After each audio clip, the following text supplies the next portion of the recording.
देखो बेटा, last term पे हमने आप लोगों को अबाउट द मोशन समझाया था कि there are the three types of motion what you have study in your syllabus. आपको तीन तरीके के मोशन अपने सिलेबस में पढ़ने हैं। एक तो था रेक्टिलिनियर मोशन, मतलब एक सीधी रेखा में मोशन, ऋजुरेखी गति। दूसरा था सर्कुलर मोशन, जिसमें बॉडी एक सर्किल में घूमती है। और तीसरा था ऑसिलेटरी मोशन, जिसमें बॉडी अपनी एक मीन पोजीशन के इधर उधर दोनों तरफ जाती है। तो तीन टाइप के मोशन हैं और आपको अपने इस क्लास में केवल रेक्टिलिनियर या स्ट्रेट लाइन मोशन ही पढ़ना है।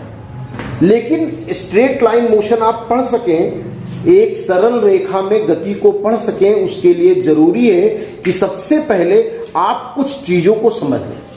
देखो, किसी फिजिकल क्वांटिटी या भौतिक राशि को रिप्रेजेंट करने के लिए हमारे पास उनको दो कैटेगरी में डिवाइड किया जाता है। एक तो बेटा वो क्वांटिटीज जिन्हें हम स्केलर क्वांटिटीज कहते हैं, which only needs magnitude for their complete representation. कुछ ऐसी क्वांटिटीज हैं, फिजिकल क्वांटिटीज हैं, जिनको पूरी तरीके से निरूपित करने के लिए केवल मैग्नीट्यूड चाहिए। मैग्नीट्यूड का मतलब उनका न्यूमेरिक वैल्यू और यूनिट।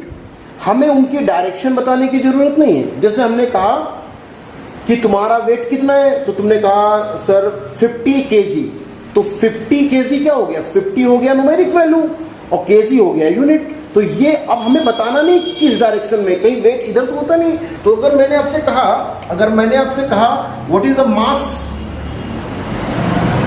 मास ऑफ बॉडी, तो आपने कहा सर 80 kg। आपने कहा ये 50 kg कर लेते हैं, ज्यादा हो गया 80 kg। तो जो 50 है इसे न्यूमेरिक वैल्यू कहते हैं। इसे क्या कहते हैं? Numeric value. और आगे केजी है ना, या लेंथ में मीटर किलोमीटर लगाते हैं, उसे यूनिट कहते हैं। इसे क्या कहते हैं? यूनिट या मात्रा। तो अगर हमें पूरे को, अगर मैं इतने पूरे की बात करूं तो पूरी इस बात को मैग्नीट्यूड कहते हैं, परिमाण। किसी फिजिकल क्वांटिटी का परिमाण जो होता है इसे हम मैग्नीट्यूड कहते हैं। तो अगर हमें किसी फिजिकल क्वांटिटी को रिप्रेजेंट करने के लिए सिर्फ मैग्नीट्यूड की जरूरत पड़े, मतलब उनके न्यूमेरिक वैल्यू और यूनिट की जरूरत हो, हमें उनके डायरेक्शन को बताने की जरूरत ना हो, तो उन्हें हम स्केलर क्वांटिटी कहते हैं। तो अगर आपसे कहा जाए स्केलर क्वांटिटी क्या है, हिंदी में बोलते हैं अदिश राशियां। अदिश माने जिसमें दिशा ना हो, अदिश। दिश माने दिशा, अदिश माने दिशा की जरूरत नहीं। तो अदिश राशियां या स्केलर क्वांटिटी वो हैं ऐसी फिजिकल क्वांटिटी जिनको पूरी तरीके से रिप्रेजेंट करने के लिए, इन्फॉर्म करने के लिए, स्पेसिफाई करने के लिए, कोई भी वर्ड इस्तेमाल करें आप, हमें मैग्नीट्यूड की ही सिर्फ जरूरत होती है, उनके डायरेक्शन की नहीं। उन्हें हम स्केलर क्वांटिटी या हिंदी में अदिश राशियां कहते हैं। Those physical quantities which only means केवल, विच ओनली नीड्स मैग्नीट्यूड, मतलब उनको सिर्फ मैग्नीट्यूड की जरूरत होती है। मैग्नीट्यूड मीन्स न्यूमेरिक वैल्यू और unit. For their complete representation, they are called as scalar quantities. बात समझ आई? ऐसी quantities which only needs magnitude for their complete representation, they are called scalar quantities. दूसरी टाइप की quantities होती हैं which are called vector quantities. Vector quantities को हिंदी में सदिश राशियां कहते हैं। सदिश राशियां वे राशियां होती हैं जिनको रिप्रेजेंट करने के लिए हमें दिशा भी बतानी पड़ती है। जैसे मैं आपसे पूछूं लखनऊ यहां से किधर और कितने किलोमीटर, तो आप कहोगे लखनऊ की लोकेशन क्या है, तो आप कहोगे सर उन्नाव से 54 किलोमीटर है ना, इस तरफ चले आओ, इस तरफ चले आओ 54 किलोमीटर। इसका मतलब आपको दिशा बतानी पड़ेगी। अगर हम आपसे खड़े बड़े चौराहे में और हम पूछे स्टेशन किधर है, तो आपको स्टेशन के लिए बताना पड़ेगा ना, इधर है, इधर चले जाओ 100 मीटर 50 मीटर। तो हमें लोकेशन बताने के लिए, वेलोसिटी बताने के लिए, फोर्स बताने के लिए we need magnitude of the quantity as well as its direction. जब हमें उसके मैग्नीट्यूड और डायरेक्शन मतलब परिमाण और दिशा दोनों की जरूरत होती है तो उन्हें हम वेक्टर क्वांटिटीज कहते हैं। That means it needs magnitude as well as direction of the physical quantity, उन्हें हम वेक्टर क्वांटिटी कहते हैं। तो ये बात तुम लोगों को समझ में आ गई?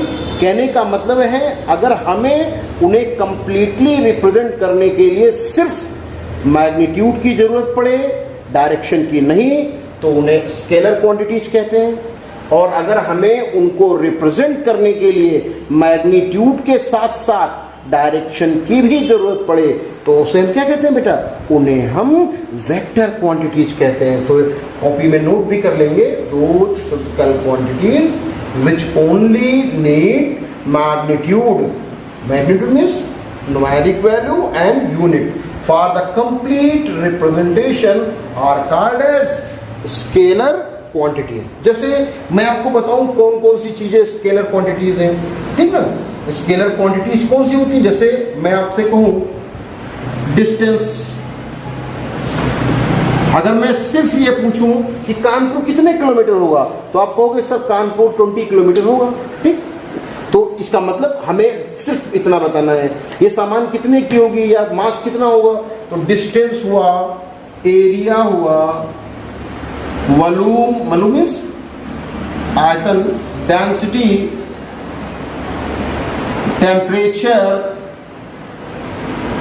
ठीक, टेम्परेचर, इलेक्ट्रिक करंट, प्रेशर, ठीक, वोल्टेज, वर्क, ठीक। ये जो एनर्जी, ये सब क्वांटिटी जो होती हैं उन सब चीजों के लिए हमें सिर्फ मैग्नीट्यूड की जरूरत होती है और हमें उनके डायरेक्शन की जरूरत नहीं होती, ठीक।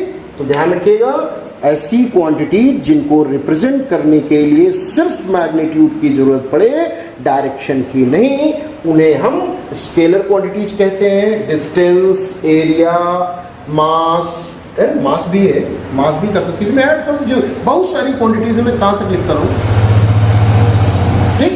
डिस्टेंस माने दूरी, एरिया माने क्षेत्रफल, मास माने उसका द्रव्यमान, वॉल्यूम आयतन, डेंसिटी माने उसका घनत्व, temperature, electric current, pressure, voltage, potential भी कह सकते हो आप इसे, वोल्टेज को पोटेंशियल भी कह सकते हैं,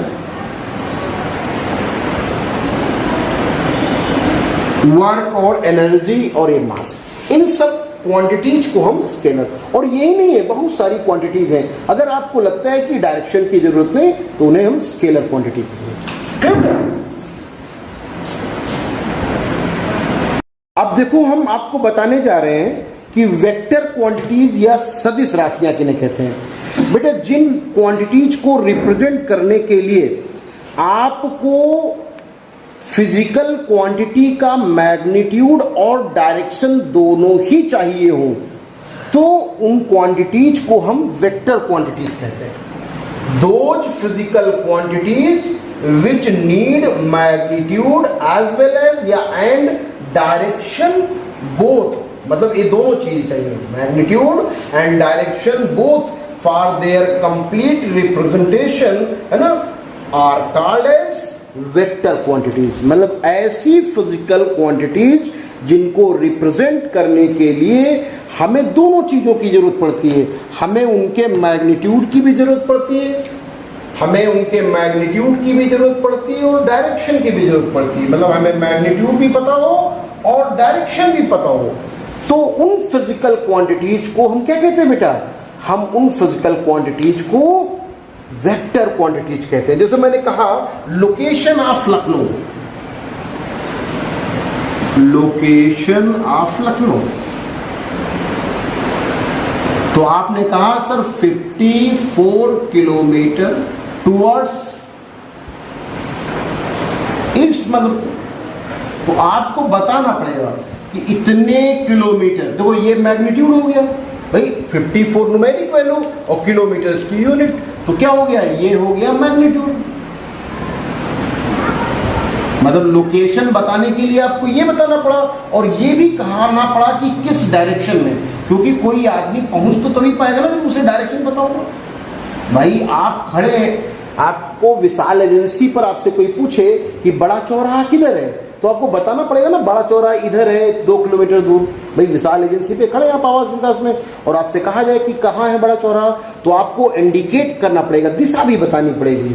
तो क्या होगा, those physical quantities which need magnitude and direction both for their complete representation, they are called as vector quantities. ऐसी फिजिकल या भौतिक राशियां जिनको व्यक्त करने के लिए परिमाण के साथ साथ दिशा की भी आवश्यकता होती है, उन्हें हम सदिश राशियां या वेक्टर क्वांटिटीज कहते हैं। इनको दिखाने के लिए हम लोग एरो का यूज करते हैं, किधर है उस डायरेक्शन में एरो भी बनाते हैं। तो we need to draw an arrow in mention direction. Mention direction का मतलब जिस डायरेक्शन में वो चीज मेंशन की गई है, जिस डायरेक्शन में वो इंडिकेट की गई है। We need to draw an arrow, हमें एक तीर बनाने की जरूरत पड़ती है जिसकी नोक जो होती है उस डायरेक्शन की दिशा में होती है। तो we need to draw an arrow in mention direction, बताई गई डायरेक्शन में हमें एक एरो बनाने की भी जरूरत पड़ती है। कौन कौन सी क्वांटिटी बेटा वेक्टर क्वांटिटीज हैं, तो मैं एग्जाम्पल कुछ लिख रहा हूं। जैसे एग्जाम्पल की हम बात करें, एग्जाम्पल की बात करें तो सबसे पहले तो लोकेशन ही आ जाती है बेटा। किसी चीज की स्थिति आपसे पूछे, आपके घर पे कोई आए वो पूछे बाथरूम किधर है, तो बताना पड़ता है उधर चले जाओ। इसका मतलब लोकेशन क्या है, वेक्टर क्वांटिटी। लोकेशन हुआ, डिस्प्लेसमेंट हुआ, displacement, velocity, acceleration, force, electric and magnetic field, electric and magnetic field.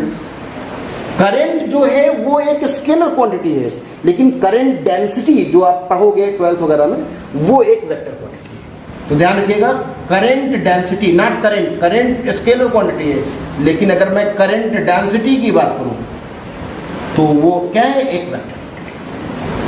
तो आपको याद रखना पड़ेगा लोकेशन, लोकेशन का मतलब स्थिति किधर है, डिस्प्लेसमेंट माने विस्थापन, वेलोसिटी माने वेग, एक्सेलरेशन का मतलब त्वरण, एंड फोर्स माने बल, इलेक्ट्रिक एंड मैग्नेटिक फील्ड मतलब इलेक्ट्रिक फील्ड और मैग्नेटिक फील्ड, ये दोनों अलग अलग फील्ड होते हैं। जैसे ग्रेविटेशन फील्ड होता है, इलेक्ट्रिक फील्ड होता है, मैग्नेटिक फील्ड होता है, और करंट डेंसिटी।